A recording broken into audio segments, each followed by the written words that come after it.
So yeah, we're gonna see some stuff. Pink princess crown. That's a teddy bear. Hello. Yo, can you hear me, man? Yeah, I can hear you then. Good evening, good morning. Okay, so I'm recording. This one's recording. Okay, well, welcome to Catching Up. Happy New Year. Happy 2023. And we thought what better way to start off the new year than with somebody who is living in the future, our own Laurent Lebreton. That my French is still horrible from all of the other French people that I've spoken with in this show.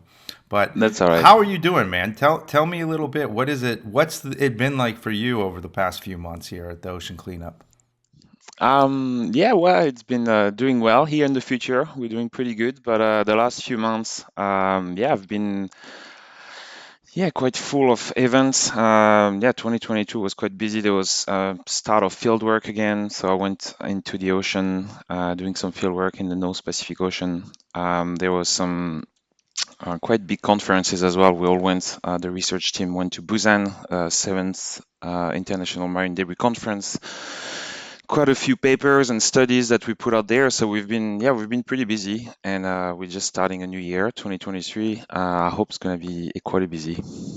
I want to get a bit deeper into your offshore adventure in a bit, but first, I think introduce yourself and explain to everybody what is your exact title. And I'm not kidding, man. You are living in the future. This guy is in New Zealand right now. He's currently in New Zealand. I'm currently in Florida.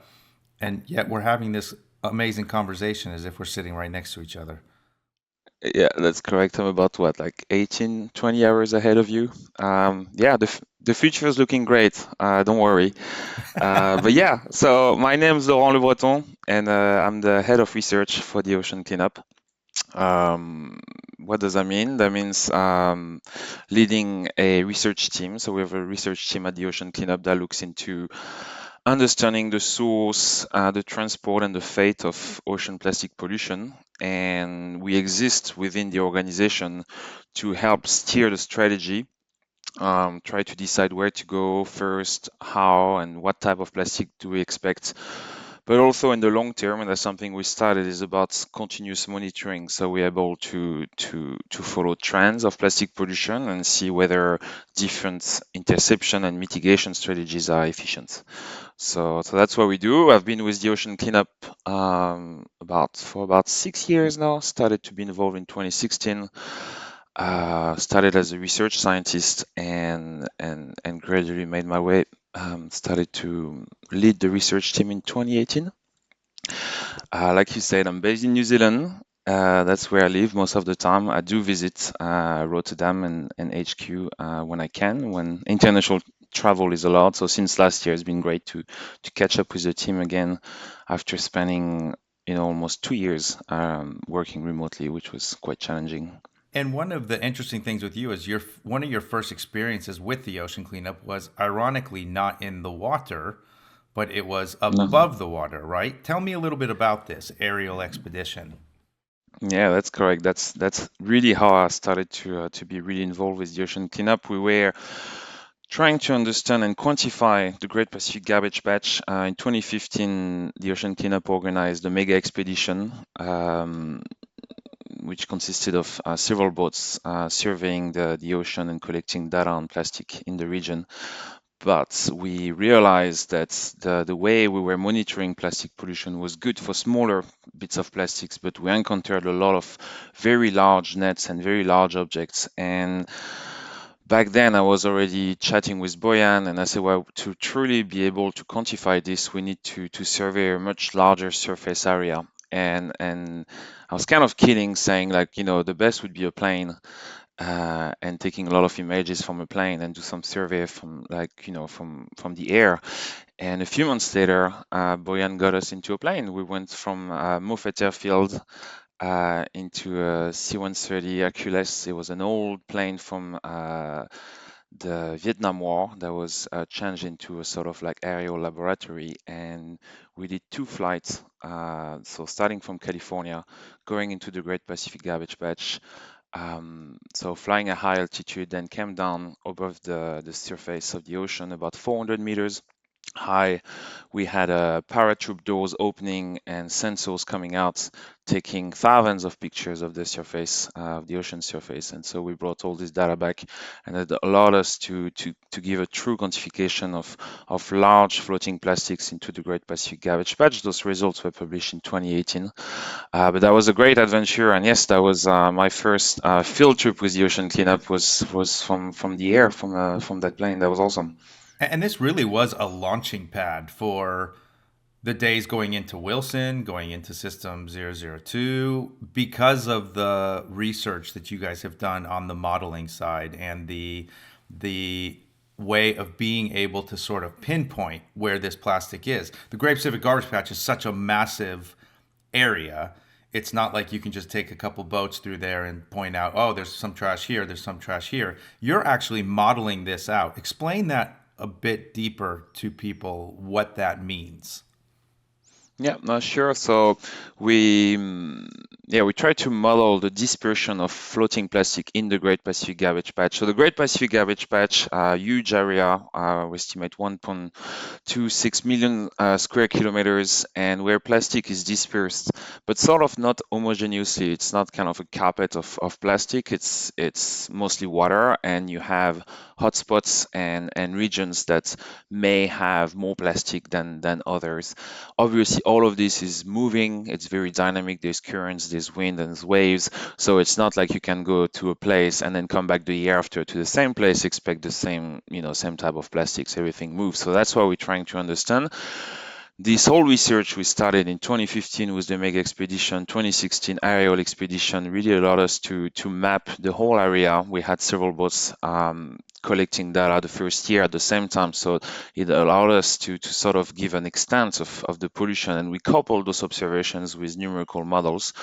And yeah, that was, that led us to give a new formulation quantification of how much plastic is there in the Great Pacific Garbage Patch, but also it allowed us to develop those numerical models that are now being used by our crew offshore, our operational crew, that help us sort of like steer the boats and go to hotspots, so our cleanup is more efficient. And speaking of cleanup, seeing your work coming together, which started back in 2016, and seeing it dump on the deck of the Maersk tender, what did that do to you when you watched this? I know we had a live stream camera that where we were sending back to Rotterdam and all over the world to the ocean cleanup team so that they could watch these first few dumps of trash hit the deck. What did it mean to you after all the time, all the energy, all the effort that you put in mentally, physically, above ground, in the water, everywhere? Then it was amazing to see. I mean, one of the perk of living in New Zealand is that I'm pretty much in the same time zone as the Great Pacific Garbage Patch. So those live streams that happen really late for the people in Rotterdam happens more or less during the day for me. So I was watching this live and just seeing all this trash coming out of that giant cotton was just yeah, very something very very special. Especially that it took a little while before we got to that stage. I mean, we had System 1, System 001, System 001B. We started to aggregating and concentrating plastic, but the catch was just very like too little. And with System 002, really starting to see the fruit of all the hard work for everyone in the ocean cleanup. That was just very, very special. It's still a very long way to go, but yeah, I think we're in a good way. Yeah, you said it. We still have a very long way to go. And you found yourself back in the Great Pacific Garbage Patch back in 2022, again doing research on this gyre. What were you doing out there? I mean, some people might think, hey, we're pulling out tons and tons and tons of plastic from the Great Pacific Garbage Patch. Why go back there? Well, there's still a lot of things we don't know about the Great Pacific Garbage Patch. Like at the moment, we're trying to understand like by how much it's growing over time. Is it growing? Is it diminishing? We believe it's still growing, but yeah, we need to follow, those concentration and how the plastic is changing. Like plastic degrades, gets smaller, so you want to sort of track all sort of sizes of plastic and type of plastic and see how that moves over time. But really, what we were doing this time is we were what we call ground truthing some remote sensing technology. So basically, we testing some new technology to monitor plastic pollution at the surface of the ocean using cameras and artificial intelligence. Um, we're trying to compare this with traditional methods for monitoring plastic, which basically imply deploying nets in the water and directly collecting plastic at the surface of the ocean. So we're doing both things at the same time. So then we can compare what we have in our nets and what we see in our cameras and try to validate the method. The objective in the long term is being able to deploy those cameras in many more vessels, many more ships, and be able to track concentration of plastic pollution over time. So we're able to make trends, because doing research on offshore plastic pollution is very costly. It takes a lot of time. You got to go out there, you have to deploy nets, collect your nets, bring your plastic bag on board, go back to the lab, count the plastic, identify the plastic. I mean, it takes months to basically get a data point.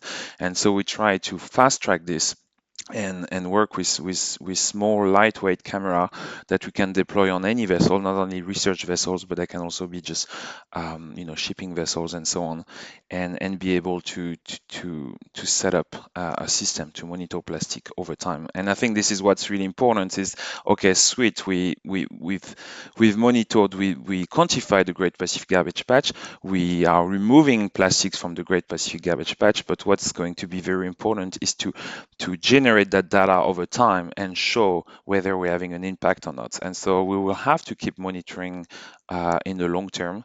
And this is what we're trying to set up at the moment, is to have the right tools to do this.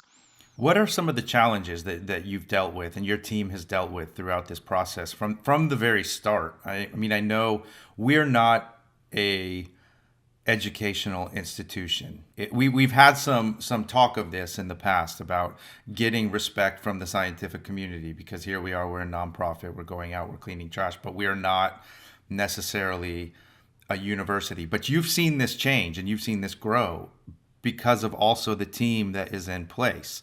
What's your take on this?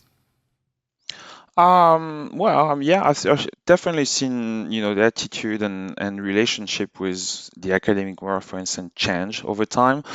I think it's because first of all, we're delivering. We're delivering with the research, with the science, but we're also now removing plastic. And yes, there's still a long way to go, and we're still learning. But like, people are seeing that we're busy, and then we're walking the talk, really. So I think that's making a difference. And I saw that year after year, like, like how people are more inclined to work with us and so on. And then, yeah, sure, we're not part of the academy, but we keep a really strong link with universities, and attend conferences, sponsor PhD students. So it's very important to keep that sort of connection with the research world. We have at the Ocean Cleanup a unique opportunity to learn about that crisis of plastic pollution, especially oceanic plastic pollution. Those garbage patch accumulating plastics, they are in international waters, and so it's kind of like everyone's responsibility, but no one's responsibility. There's no sort of like government that would be sort of like inclined directly to spend money to do research there. And we, as a non-for-profit, go there and okay, remove a lot of plastic, test technology, but also collect a huge amount of data on plastic pollution, but also all the ecosystem and so on. And that data is to me very precious.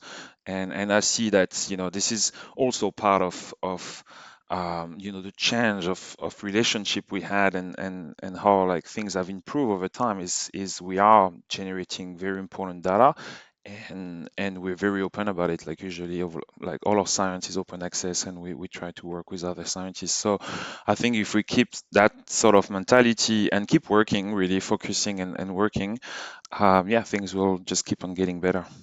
In the research that you and your team do, how important is a tool? You have many tools, like you're going out to the Great Pacific Garbage Patch trawling. You're flying. We're taking airplanes over the Great Pacific Garbage Patch. We're sending uh, things down the river to monitor where plastic ends up. But we're also in a unique place now that we actually have things like ocean systems and we have things like interceptors. How much of a role is something like an interceptor in the research side of things, just from the data that can pull in terms of how much plastic, what types of plastic? I mean, this is all stuff that can be used for the future now as a research tool as well as a interceptor or an ocean cleanup system, right? Yes, absolutely. It's a fantastic opportunity to collect more data on plastic pollution, whether it's interceptors or cleanup system in the ocean. Like the fact to retrieve that plastic, we have set up already a systematic sort of catch classification. So we go through a subset of the plastic we catch, and we document it, what type, how heavy, is there any markings, any clues on where it may be coming from, when it was produced, and those kind of things. And so that data is so important. And again, that will, like, producing that data will help build a body of evidence to support upstream mitigation strategies. And I think this is where it's very important that we, like, the data, the documenting this information is equally important, in my opinion, than removing plastic, because again, we don't want to be cleaning the ocean or rivers our whole life or forever. We want to get out of business. And so how do we get out of business? We make sure that no more plastic in the future comes into waterways. And so to make this happen, more policies, more infrastructure needs to be implemented. And to support this implementation, we need data, we need those evidence, and that's what we're producing right now. So that's for the future plastic. Obviously, there's already thousands and thousands of tons of plastic already out there, what we call the legacy plastic. This is what we're hoping to tackle in the next few years.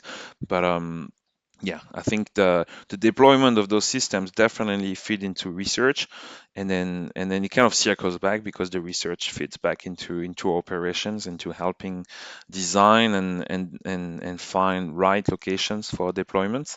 So we're going full circles with the data. And you touched upon this, and this is a direction that I said at the end of last year that I think we should really spend a lot of time focusing on is I don't want to say the political side of plastic or the government side of plastic, but like you said, whose plastic is it? You're out there researching plastic in the Great Pacific Garbage Patch, and this plastic could be coming from a number of different countries. Your data that will be passed along to people at different departments within the ocean cleanup, but also to different governments, plays an even more key role now than when it's 5 years ago and we're just predicting and drawing models and saying we think this is where the plastic is coming from. We now have, as you said, we have the proof. We're walking the talk. We have the crates that have the symbols on from this country, or the date from that it came from this country. How do you see that playing out with the entire plastic pollution problem going forward? I mean, we're sort of paving the way now for a whole new type of mixing government with this plastic waste problem, aren't we?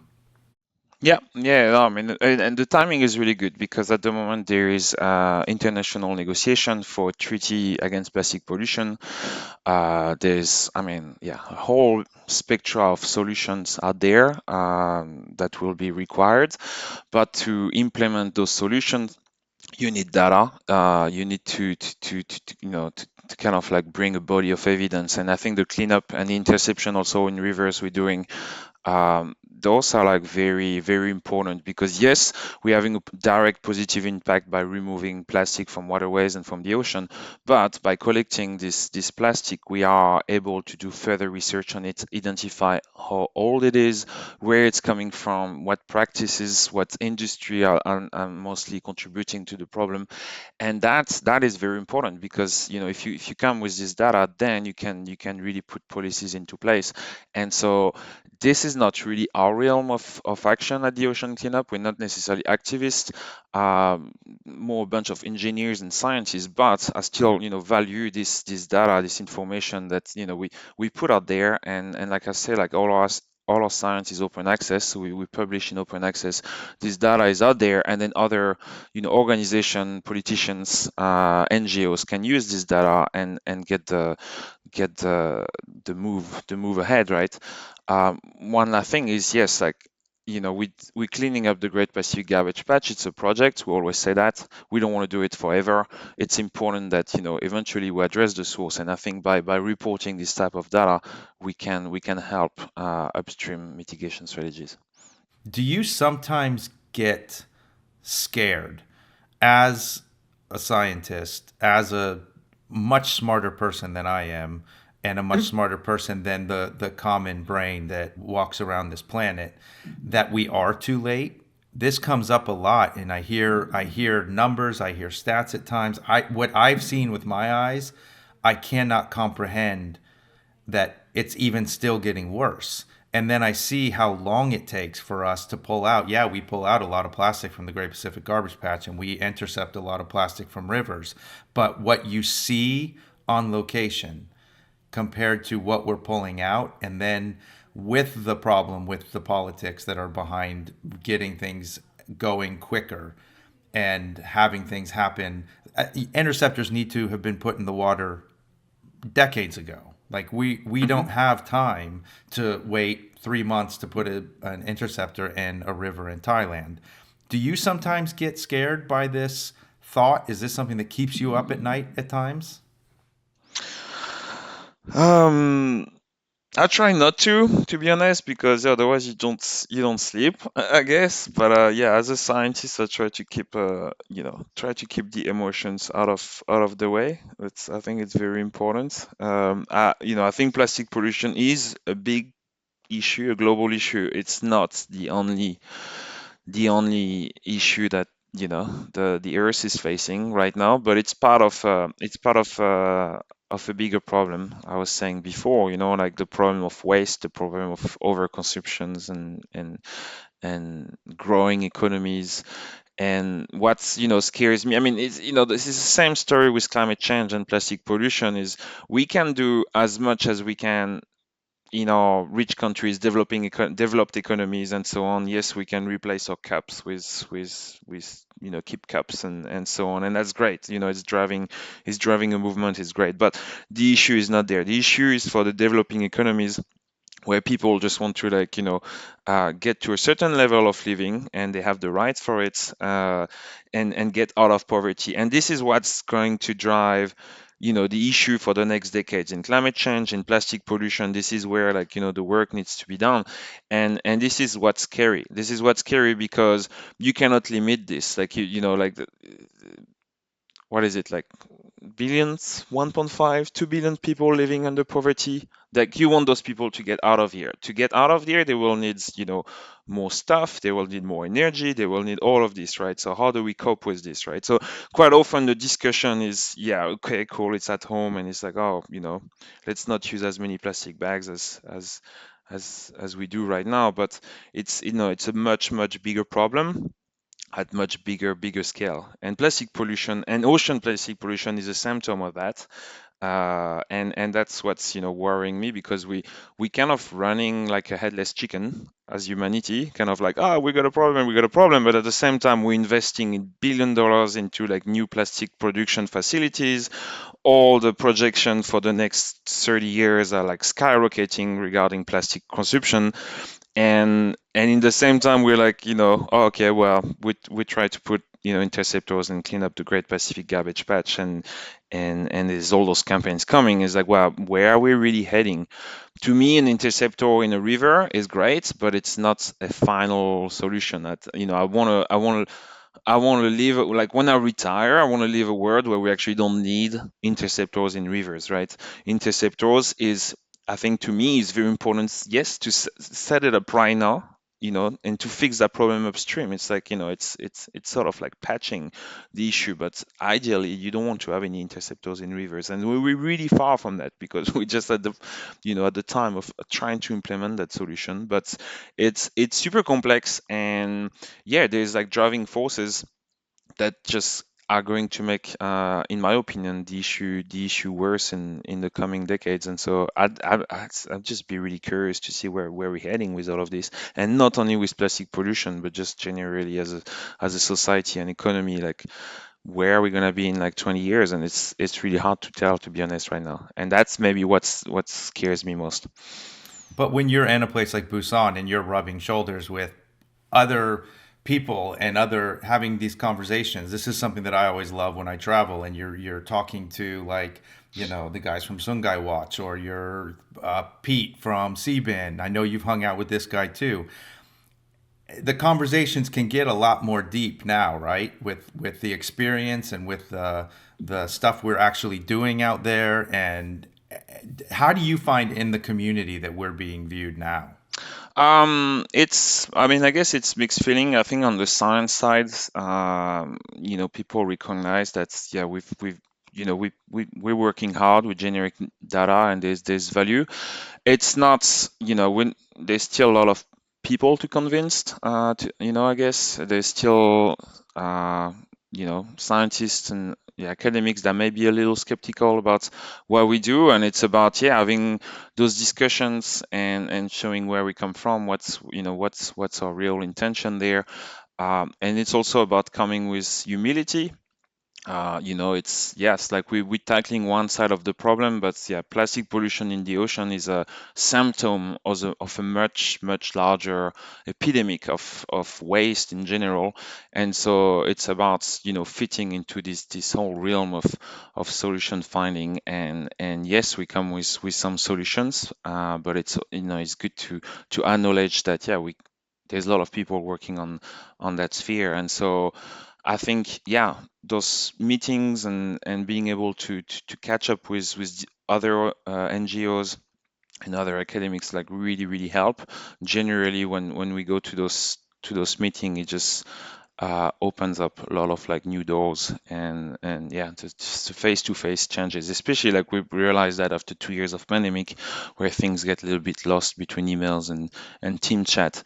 You go to a conference and spend a few days with ex-colleagues and so on, and you see that, yeah, we're all on the same ground. We're all trying to fix something that is fixable. And I'm really hoping we'll all get there together. And how have you seen the organization change in your time with the ocean cleanup? It's been a wild ride, especially since, as you mentioned, since COVID. The fact that we pushed through COVID, we've continued nonstop, even probably a lot quicker than most companies and organizations during the pandemic. And we are, in my opinion, we're on a pretty good track. Of course, it's not perfect. It's never going to be perfect. We're having flaws right now in Los Angeles, even though we started off really great with that. We have flaws with almost every project we work on, but we are learning from them. How have you seen it grow, and where do you see it going in the near future? That's a good question. I've seen the ocean cleanup grow, although I think, we didn't grow too fast, which is, I think, a good strategy. But yeah, there's been a lot of like turnover, especially after 2 years of pandemic. A lot of people left, new people came. But it's great. I think it's great in a way that, it keeps it fresh, and people with new idea and new talent are coming. We're trying to, you know grow in a way that, we're putting a little bit more structure and how we work together. It's been nice to watch. We've had, I think one thing I'm really proud of is, yeah, like you said, we kept working, we kept going despite the setbacks, and, like the pandemic, but also like all the different things that happen. We're focusing, and we're working. And so we're not afraid of you know things not going as planned, because they never really go as planned. And we learn from it. And that's something I just really admire in this organization, is, yeah, like, there's a setback, we learn from it, we come back stronger, and eventually we make it work. And sometimes we have to change all our plans, say like, well, that doesn't work, like, let's just rethink that. And I think it's just a very healthy working environment in that sense, because, you're not. yeah, you're looking at improving, and so to improve, like, things will be difficult, things don't work, and it's normal. It's normal that we're having setbacks in most projects.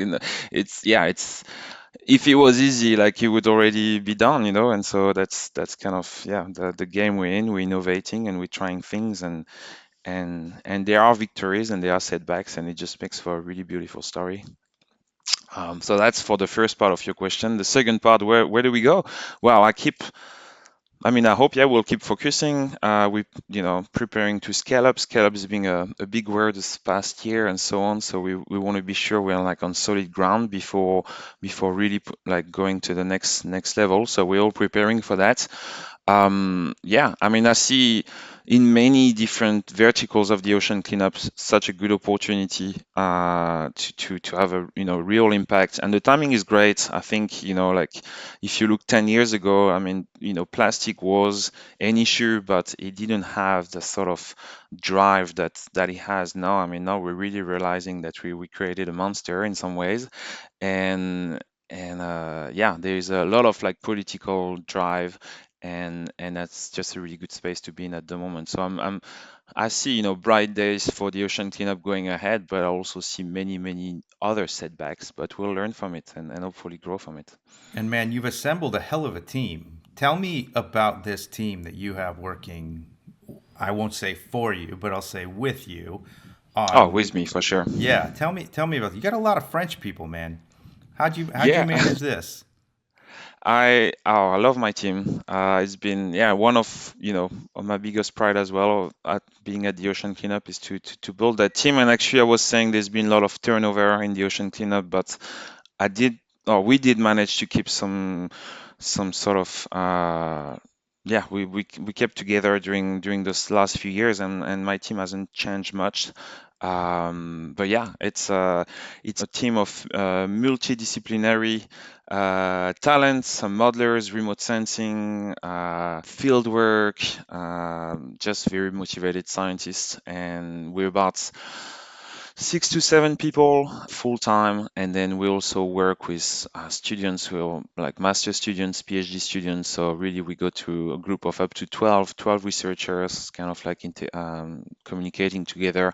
We all met in Busan because some of them are like in Europe, but some others are spread across the world. Like Sarajan is in Hawaii, I'm in New Zealand, and so we try to meet at least once a year, usually around an event like a conference, a major conference. So we did that late last year, and spent just, yeah, very like high quality time. So the human adventure has been amazing, and yeah, we're actually looking at growing the team this year. We're gonna hire 2 more people, and then I've got my dear Captain Matthias, that I think you already had in this podcast, just accepted a new position as a head of environment and social affairs at the Ocean Cleanup.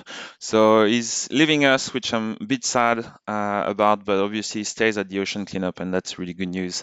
He'll be really good at it, so he stays in the house. But we're gonna look at replacing Matthias as well with our currently or was our ocean field scientist organizing all the field mission.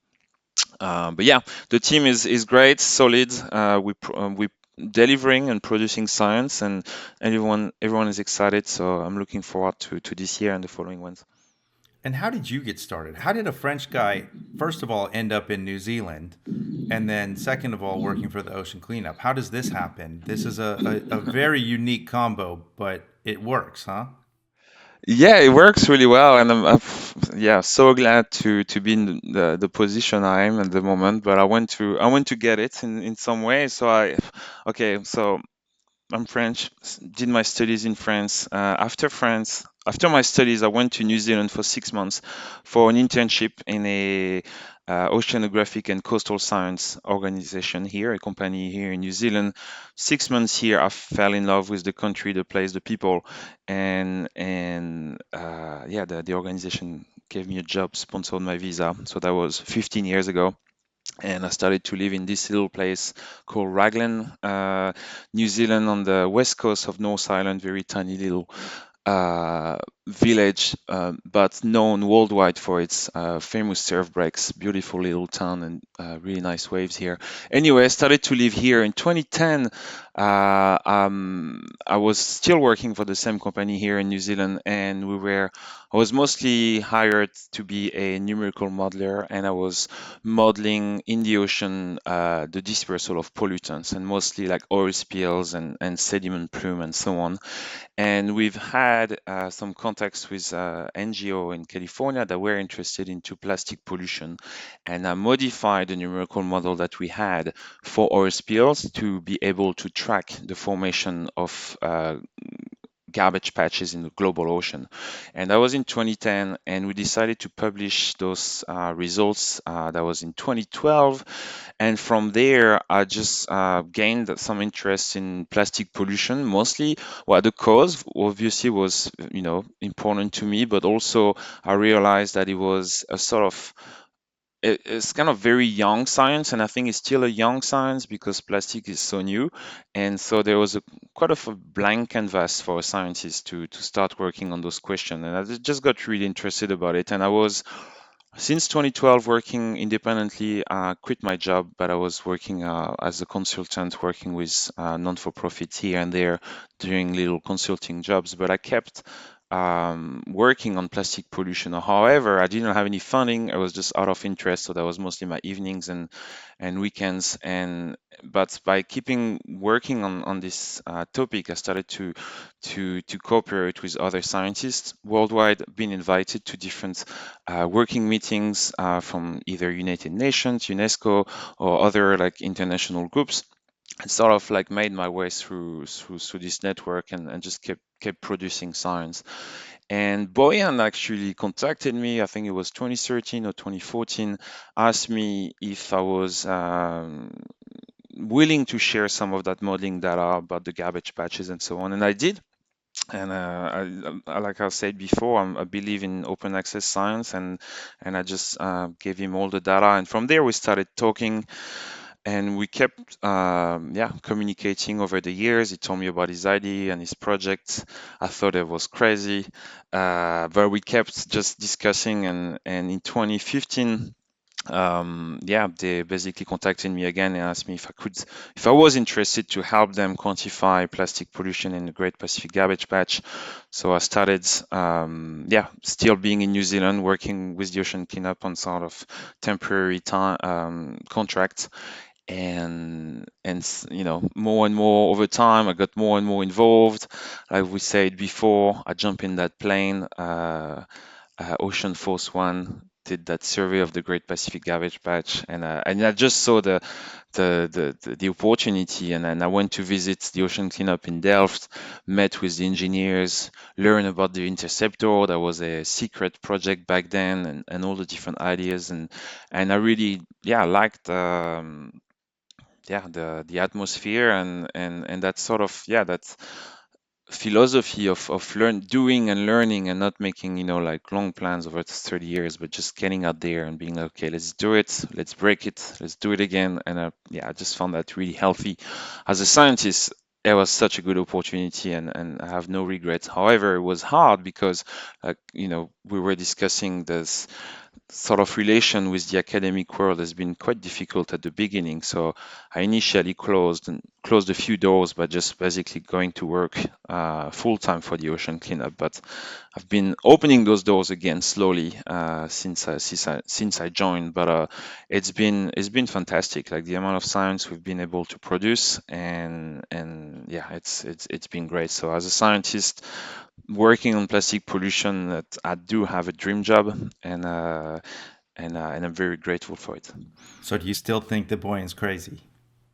Yeah. Nah. It's Yeah. funny. That is one of the themes, man. I hear this a lot. I've thought it a lot. Like when the first interaction and the first time you think about it, your brain says, no way, this is crazy. But then there is Yeah. something, the more you get embedded into this, that you start seeing things and hearing things and being a part of something. It's like you said, the energy, the vibe from the people. And then you Mhm. start seeing things happening that you never thought you'd see happen. And like for you getting in an airplane, with the doors open and flying over the Great Pacific Garbage Patch. Or for some people, it could be going offshore. Or for me, it was seeing this massive pipe sitting on a yard in Alameda and thinking, what the hell is this? And Yeah. and then it's just enough of that bait to kind of pull you in, and then yeah, you're sucked in for life. So here we are, how many years later, and now having this conversation.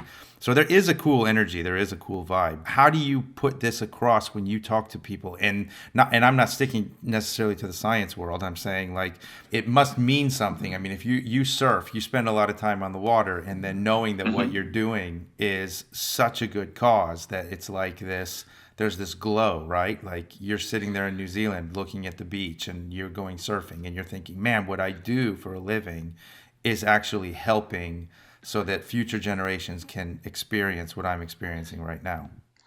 Yeah, yeah, no, that's true. I mean, yeah, the cause is important and it's very satisfying and it, helps you like get up in the morning and do the day-to-day task.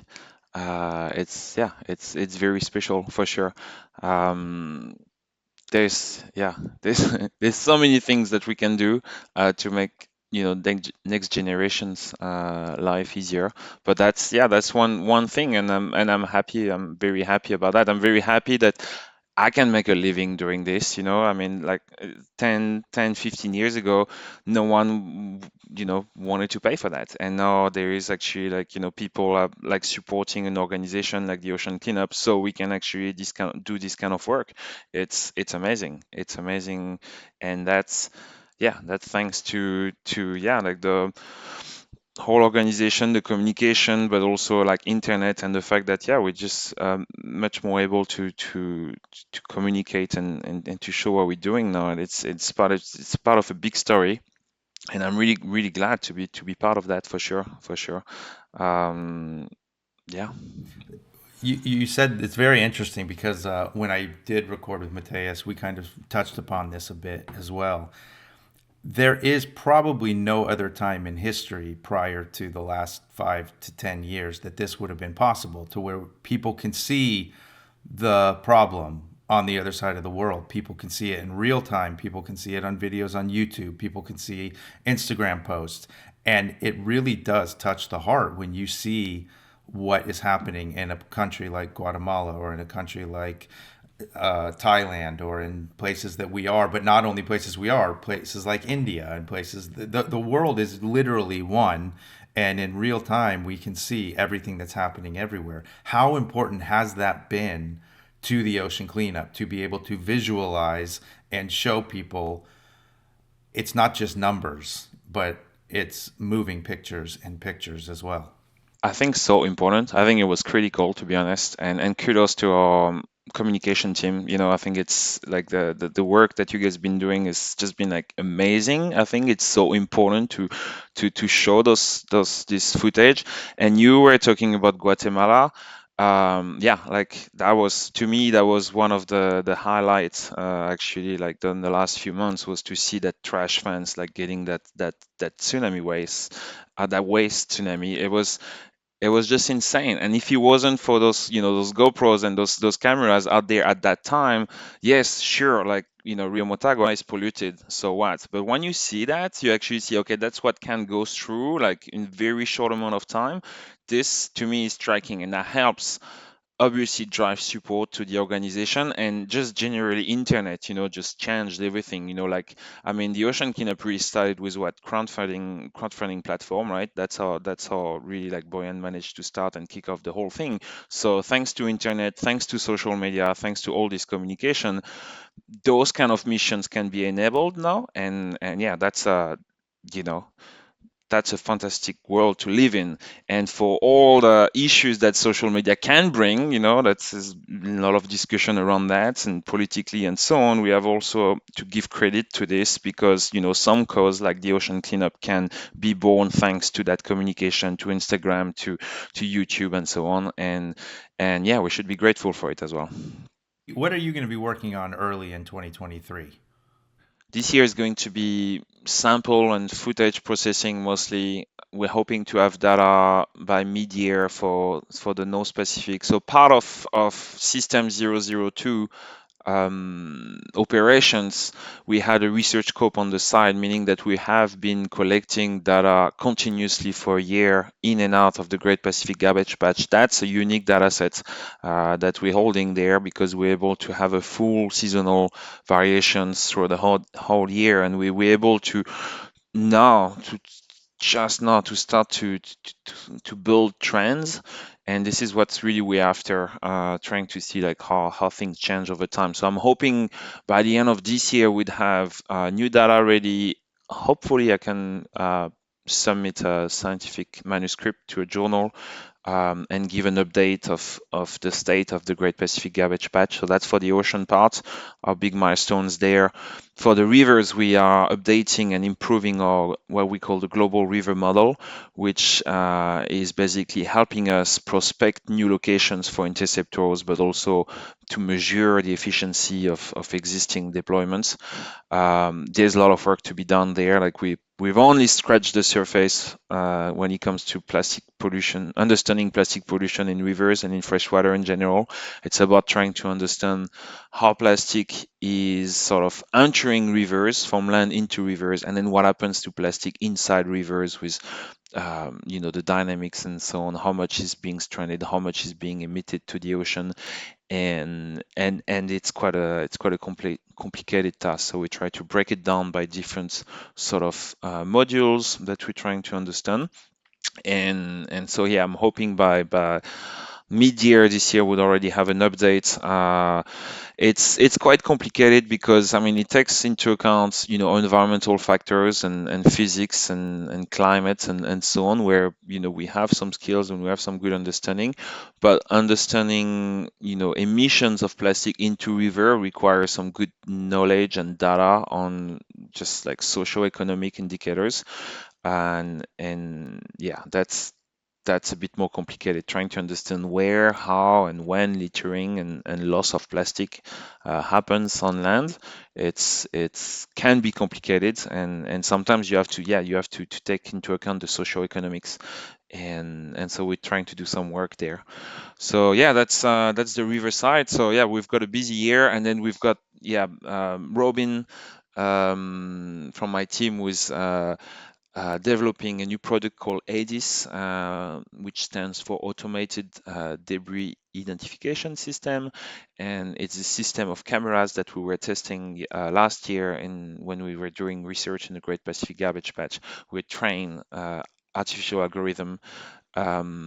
intelligence algorithms, sorry, that are detecting plastics from footage collected from cameras on vessels, and so we're trying to scale up this system. So there's quite exciting, and yeah, we got funding for that, so we're ready to kickstart actually now, hoping to have 10 vessels monitoring continuously by the end of this year and scaling up from there.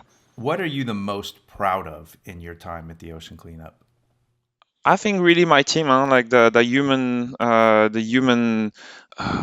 sort of adventure we got into, and see all of this work and this science being produced, and yeah, having a talented team of scientists standing for the cause and working together is for me one of the biggest pride. But in terms of impact for the ocean cleanup, definitely like those first um, catch from System 002 was just like so special to me.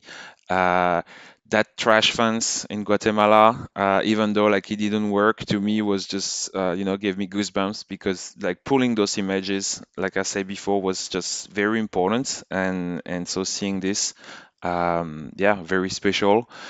Yeah, and I think some of the science that we've been producing over the years have been used in different discussions, intergovernmental discussions, and so we have an impact there as well. The data we're producing is being used by policymakers, and yeah, I think that's also one really big impact that we have at the ocean cleanup, and it is a pride, definitely. and we have much more to come. Well, thanks again so much for sitting down with me and chatting all the way from one end of the world to the other end of the world. And everybody listening to this, thank you all so much as well. We are in a new year, and we have many more adventures ahead of us and much more progress to make, as we were just talking about. So yeah, thanks again, and thanks to everybody that listens to this. It's with your support that we're able to do this stuff and to show the videos and to do the science and to do the operations to rid the world's oceans of plastic. And what we want to do for 2023 is to include you guys a lot more in this process. So we'd love if you would send in questions, comments for this podcast, for social media, for whatever. We'd like to really start interacting a lot more, because we have so many things going on, and guys like Laurent will go directly to them to get the answers, and we'll bring them up in this podcast or we'll post them on social media. But we really want to start doing this a lot more. So like us on Facebook, follow the podcast, follow Instagram, follow all the social media channels, and just continue to support us in whatever way that you can. So thank you all so much, and we'll do this again next month. All right, man. Hey, good seeing you. Take care. Happy New Year. Yeah, you too. Later. Happy New Year. Bye. Bye.